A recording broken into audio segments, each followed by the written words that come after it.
Hey guys, welcome to Tech Crew. So today we're going to take a look at some of the new rumors and what my expectations are for Nintendo Switch Pro. The Nintendo Switch has definitely put Nintendo back on track with the almost failure of a console, but one that just didn't go as Nintendo was hoping. Obviously, I'm talking about the Nintendo Wii U. In a lot of ways, the new Nintendo Switch Pro will probably be something similar to the Nintendo Switch, just with a few new improved things. I feel like the Nintendo Switch is basically what Nintendo wanted the Wii U to be, but just done right. I mean, Nintendo's main consoles in the past have mainly been handheld, hence why I think the Nintendo Switch Pro will still be a hybrid console, just like the regular Nintendo Switch. The Switch Lite fits in also as it offers a more traditional Nintendo experience. I honestly feel like most of the rumors and stuff we have seen so far make me think that a Switch Pro would be more of a replacement for the Switch and not a whole other console. The regular Switch is definitely good, but it feels like it leaves a lot to be desired. With PS5 and Series X pushing 4K, it really feels out of place with Nintendo Switch stuck at 1080p. Now comes the topic of the Nintendo Switch Pro. This console, while it could be a home-only device like the PS5 and Series X, though I do believe that is very unlikely, as one of the biggest selling points of these new Switch consoles is the portability. Now comes the aspect of specs. Clearly, the Nintendo Switch does not offer the same graphical fidelity as the PS5 or Xbox Series X. For most of the rumors that we have seen at this point, it seems like Nintendo might be using the same, but an updated processor from the Nintendo Switch Lite. This means we probably won't see huge improvements in terms of performance, but I think one of the clear things that the Nintendo Switch Pro will provide is a much better OLED 1080p display. Rumors have shown us that this is pretty likely, and that's really amazing. A lot of rumors have also been coming out saying that the console will be able to do 4K.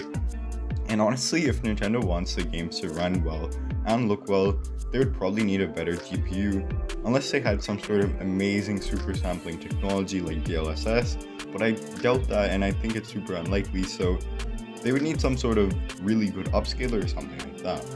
There are two ways Nintendo could really do 4K resolution, and one way could be simple and cost effective, which will really help keep the costs down, as that's something that's really important with a Nintendo Switch already costing $300 and something like the Xbox Series S that costs just $300 also, so that's something to also watch out for.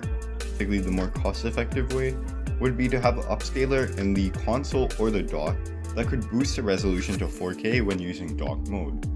As the rumors have been coming out, it also seems very likely that the Switch Pro will have much better cooling, which should help in upgraded graphics in handheld mode, and also a much bigger battery.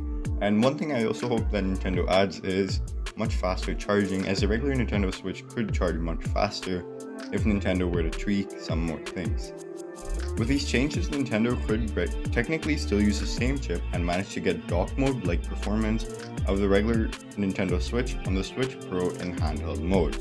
So basically, the optimal spec for this console, in my opinion, would be to use a lot of the same parts from the regular Switch in terms of CPU, GPU, but update the cooling to support 1080p and offer a 1080p display for much better handheld gaming performance. Along with that, I think that the Nintendo Switch Pro will also have much smaller bezels to have a bigger screen in like a smaller package, or maybe in like a similar size but a bigger screen if they were to shrink the bezels. Besides that, along with the 4K upscaler on board, Nintendo could boost 4K resolutions when using the dock mode. Doing all of this would probably keep the cost of the Nintendo Switch Pro to somewhere around $400, and I think if they do this, it will be definitely hard for Nintendo to do it, but it will offer some really good value in terms of performance. But I mean, with a PS5 all digital costing just $400, a lot of people who don't need the portability or maybe aren't interested in Nintendo games may just choose that. So at the end of the day, it really just matters what games people want to play, as Nintendo games won't be made for the PS5, of course. The other option for Nintendo would be to do a lot of what I've already said, but also include a better GPU. This could boost performance a ton, but the only problem I see with this is the added cost of a new GPU. That's why I believe that the Switch will still run games in a similar manner, just with mainly an improved display that should make handheld gaming much better, and also a 4K upscaler for dock mode and much better battery life.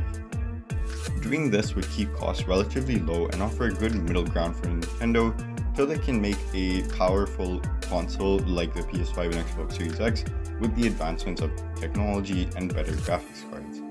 That's why I do believe that this may not even be called the Switch Pro, and it might just become a pretty solid upgrade to the regular Nintendo Switch. That's really all I have to say in this video. Comment down below your opinions on the Nintendo Switch Pro. Thank you guys for watching today's video, and yeah, that's it for today's video.